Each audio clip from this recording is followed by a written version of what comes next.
আসসালামু আলাইকুম, welcome to Ahmed kitchen. আজকে আমি আপনাদের সাথে শেয়ার করব খুব হেলদি একটি ডেজার্ট রেসিপি। ইয়োগার্ট দিয়ে খুব সহজেই কিভাবে এই মজার ডেজার্টটি তৈরি করা যায়, চলুন দেখে নেওয়া যাক।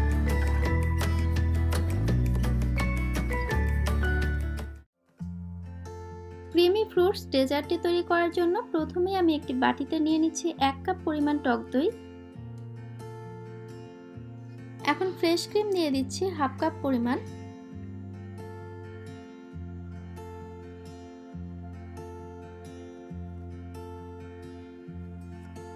এখন একটি হ্যান্ড উইক্সের সাহায্যে আমি ক্রিম এবং ইয়োগার্টটাকে খুব ভালো করে মিক্স করে নিচ্ছি।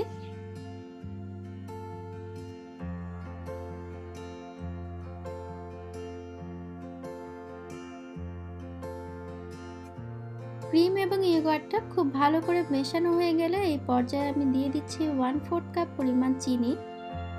তবে চিনির পরিমাণটা আপনারা আপনাদের পছন্দ অনুযায়ী বাড়িয়ে অথবা কমিয়ে নিতে পারবেন। এখন চিনিটা খুব ভালোভাবে গলে যাওয়া পর্যন্ত আমি আরও কিছুক্ষণের জন্য মিশিয়ে নিচ্ছি।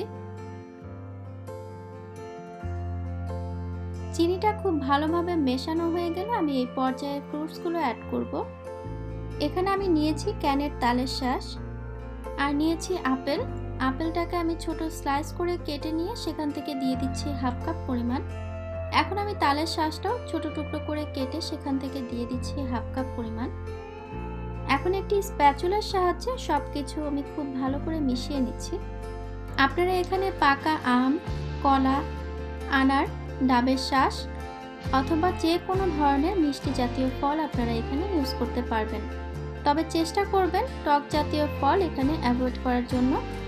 টক জাতীয় ফল ইউজ করলে ডেজার্টটা খেতে খুব বেশি একটা ভালো লাগে না।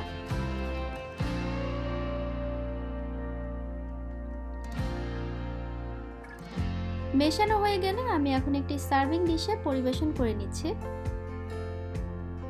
রেডি হয়ে গেল খুবই হেলদি ক্রিমি ফ্রুট ডেজার্ট। বাসায় গেস্ট আসলে অথবা রমজানের ইফতারিতেও কিন্তু আপনারা এই ডেজার্টটি পরিবেশন করতে পারেন। আশা করছি সবার কাছে অনেক বেশি ভালো লাগবে। আমার রেসিপিগুলো আপনাদের যদি ভালো লেগে থাকে লাইক, কমেন্ট, শেয়ার করবেন। আর নতুন নতুন আরও রেসিপি দেখার জন্য আমার চ্যানেলটিকে সাবস্ক্রাইব করতে ভুলবেন না।